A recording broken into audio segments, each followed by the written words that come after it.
नमस्कार बंधुरा आज के आमी बानाते चलेছি পোয়া পিঠে আবার তেল পিঠে। তার জন্য আমার লাগবে এই মেজারিং কাপের 1 কাপ আমি চালের গুঁড়ি নিয়েছি। এই মেজারিং কাপের 1 কাপ ময়দা নিলাম।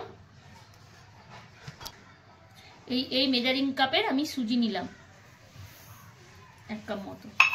এবারে আমি পরিমাণ মতো এখানে বিট নুন আছে, একটু বিট নুন দেব আর এমনি নুন দেব একটুখানি।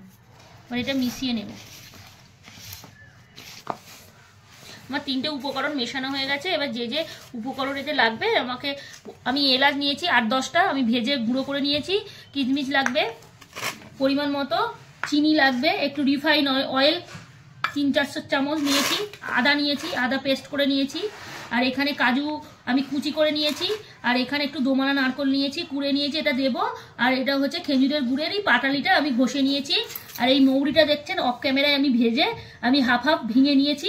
আর আমি একটুখানি 1 চিমটা বেকিং পাউডার দেবো, এটা অপশনাল, আপনি দিতেও পারেন নাও দিতে পারেন। আমি এই গরুর দুধটাকে ভালো করে গরম করে নিয়েছি এবং অল্প উষুম উষুম গরম আছে। এই উষুম উষুম গরম দিয়েই আমি এই পোয়া পিঠেটা বানাবো। আপনারা জল দিয়েও করতে পারেন, দুধ দিলে একটু টেস্টিটা ভালো হয়। এবারে আমি যে উপকরণটা মেশাবো, আমি এই ভাজা মৌরি দিয়ে দিয়েছি, এলাচ দিয়ে দিয়েছি, এই কিশমিশগুলো দিয়ে দিলাম আর এই কাজুগুলো দিয়ে দিলাম। এইগুলো একত্রিত সব মিশিয়ে দিতে হবে। আর এই আদা বাটাটা,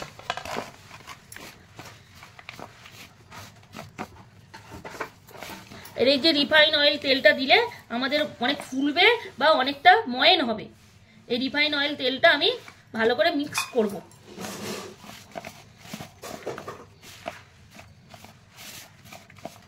তারপরে এই দোমালা নারকেলটা আমি দিয়ে দেব, আর এই খেজুরের গুড় বা পাটালিটা আমি ঘষে নিয়েছিলাম, এটা আমি দিয়ে দেবো। এগুলো একত্রিত ভালো করে মিক্সাতে হবে।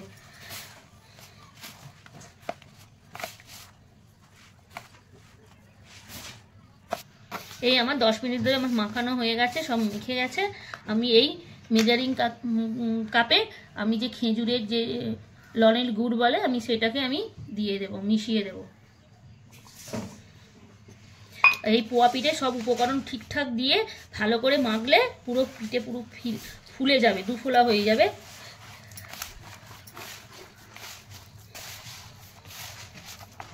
ওটা অল্প অল্প করে আমাকে, এটা মাখা হয়ে গেছে, গুড়টা মিশে গেছে, আমি অল্প অল্প করে দুধ মিশিয়ে দেবো, অল্প অল্প করে।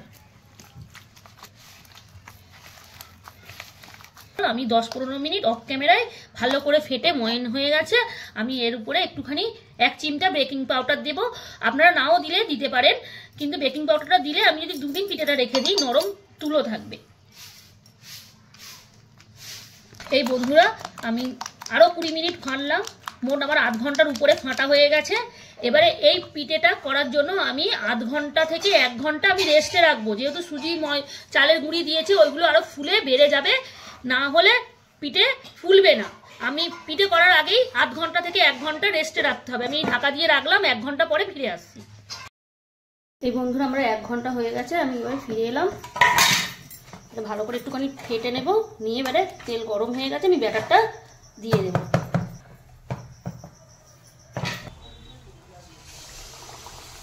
এই বন্ধুরা আমি দিয়ে দিলাম এর মাপে। আমি একটু ধিমে আঁচে এই পিঠেটা ভাজবো, তবে ভিতরটা খুব ভালো হবে।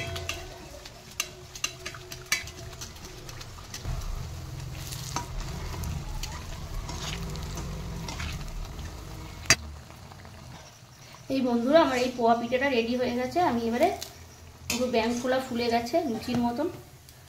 আমি এবারে তেল ঝরিয়ে আমি হাঁড়ির মতো তুলে দেবো। আমার একটা হয়ে গেছে। আমার এই পোয়া পিঠে রেডি হয়ে গেছে। বন্ধুরা এইভাবে বানাবেন, পুরো ফুলকো ফুলকো হয়ে যাবে, পুরো ফুলে পুরো দুফোলা হয়ে গেছে।